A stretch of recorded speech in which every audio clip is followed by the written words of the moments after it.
Bismillahirrahmanirrahim. Assalamualaikum warahmatullahi wabarakatuh. Alhamdulillahi rabbil alamin. Wassalatu wassalamu ala rasulillahil karim wa ala alihi wa sahbihi ajma'in wa ba'd. Saudara-saudariku dimanapun Anda berada, semoga Allah subhanahu wa ta'ala memuliakan, menyehatkan, melindungi kita sampai dengan detik ini kita dapat bersua.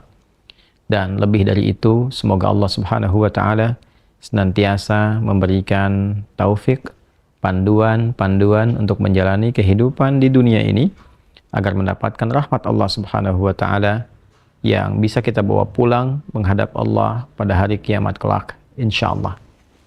Teman-teman, malam ini di tanggal 26 Oktober 2023 Masehi, edisi spesial yang biasanya kita membahas Aqsa dengan cukup panjang. Kali ini kita ingin berbagi pesan yang sangat singkat. Yang dalam singkat ini kita ingin mengingatkan baik kepada diri saya pribadi dan kepada kita semua tentang satu bagian dari ayat Al-Quran yang kiranya penting kita renungi, yaitu Quran surah ke-81 At-Takwir di ayat ke-26. Saat Allah Subhanahu wa ta'ala berfirman, "Fa'aina tadhhabun?" Maka engkau itu sesungguhnya mau kemana? Ayat yang singkat tapi begitu padat dan sangat mendalam, memberikan satu kesan yang cukup menusuk ke dalam jiwa setiap manusia. Pertanyaan yang datang langsung dari pencipta kita, sesungguhnya engkau mau kemana? Allah sudah menjelaskan mengapa kita diciptakan. Allah sudah memberikan jalan kehidupan bagi kita dan menerangkan konsekuensi di balik pilihan-pilihan yang kita tetapkan untuk menempuh jalan-jalan yang dimaksudkan. Bila benar, resikonya seperti ini. Bila salah, konsekuensinya demikian. Maka, di antara sekian manusia yang telah mengetahui semua konsekuensi itu, terkadang masih mengedepankan bujukan-bujukan atau bahkan pengaruh-pengaruh nafsunya agar bergeser dari nilai-nilai kebaikan, bahkan nilai kemanusiaan yang telah Allah tetapkan. Ketika Allah menyampaikan, tidaklah aku ciptakan jin dan manusia itu kecuali untuk menaati aku, untuk beribadah kepada aku. Jadi sifat menjalani kehidupan di muka bumi ini adalah dilandaskan pada kepatuhan kita kepada Allah Subhanahu wa ta'ala. Kepatuhan itulah yang disebut dengan ibadah. Patuh, tunduk, patuh, bahasa Arabnya itu disebut dengan Islam. Jadi Islam dalam pengertian etimologi secara bahasa artinya tunduk, patuh, taat. Orangnya disebut dengan Muslim. Jadi setiap manusia itu konsekuensinya memang mesti patuh, tunduk dan taat kepada Sang Pencipta, yaitu Allah Subhanahu wa ta'ala. Karena itu ketika Allah menyampaikan di dalam firman-Nya, "Wa ma khalaqtul jinna wal insa illa liya'budun." Tidaklah aku ciptakan jin dan manusia itu kecuali untuk menjadikan seluruh aktivitasnya agar menaati Allah Subhanahu wa ta'ala, dijadikan sebagai ibadah.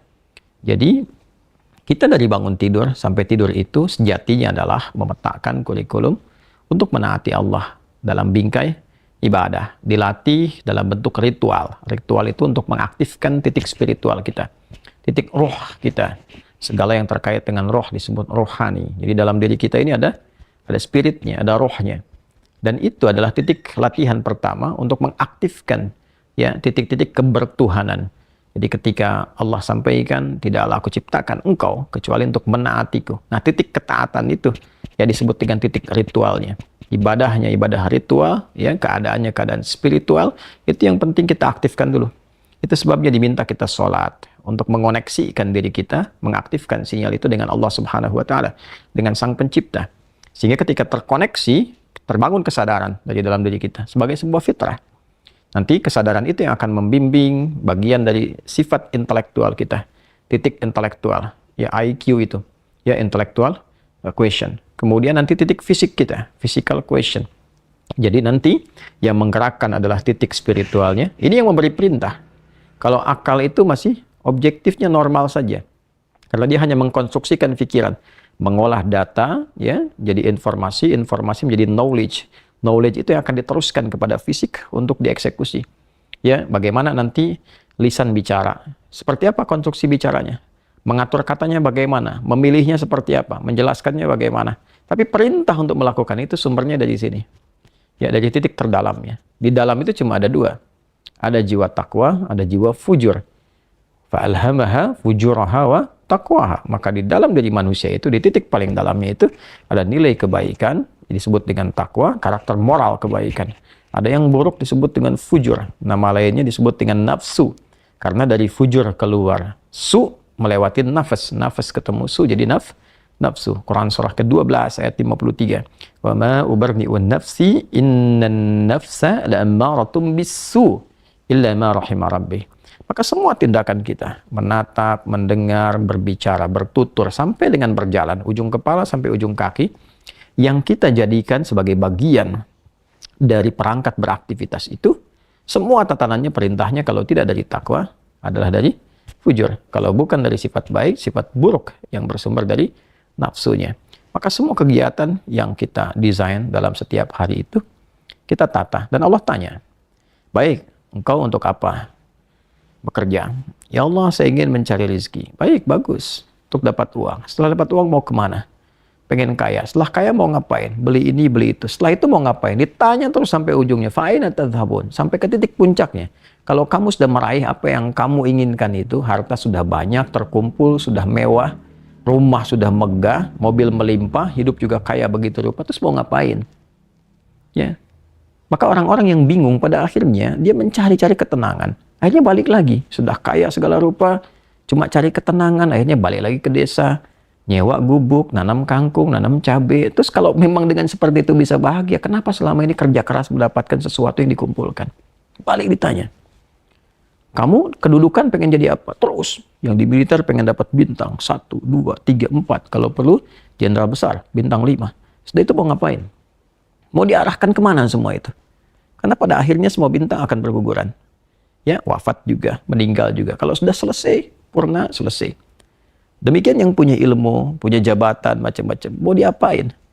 Ya, ketika semua titik itu mencapai pada titik jenuhnya, di akhir itu akan balik kan. Ya, jabatan purna, harta juga jenuh, ya. Nah, di titik itu kita disadarkan, ditanya, mau kemana? Maka dijawablah dengan jawaban yang sangat mendalam. Inni dzahibun ila rabbi sayahdin. Yang terbaik adalah katakan, saya ini menyiapkan bekal untuk berjumpa dengan Rabbku. Itu jawaban yang paling indah. Ya, jadi kalau ditanya, mau kemana hidup ini? Kata Quran jawab, aku menyiapkan bekal untuk kembali dan berjumpa dengan Rabbku yang telah menciptaku. Dari situlah kemudian Allah katakan, aku berikan petunjuk kalau begitu. Yahdin.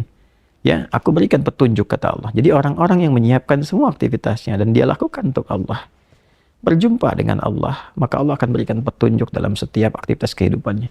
Diberi petunjuk bagaimana mata memandang, telinga mendengar, lisan bicara, sampai kaki berjalan. Sehingga dia betul-betul menjadi pengabdi dari Rabb-Nya yang maha menyayanginya. Pengabdi disebut dengan abdun, jamaknya disebut dengan ibadun. Yang maha menyayangi disebut Rahman, maka disebutlah dia dengan ibadur Rahman. Wa ibadur Rahman alladzina yamshuna 'alal ardi hauna wa idza khatabahumul jahiluna qalu salama. Demikian di surah Al-Furqan itu. Itulah puncak yang mesti kita ikhtiarkan dalam kehidupan, yang kita selalu sampaikan dan komitmenkan sejak bangun tidur. Dan kita katakan alhamdulillahilladzi ahyana ba'da ma amatana wa ilaihin nusyur.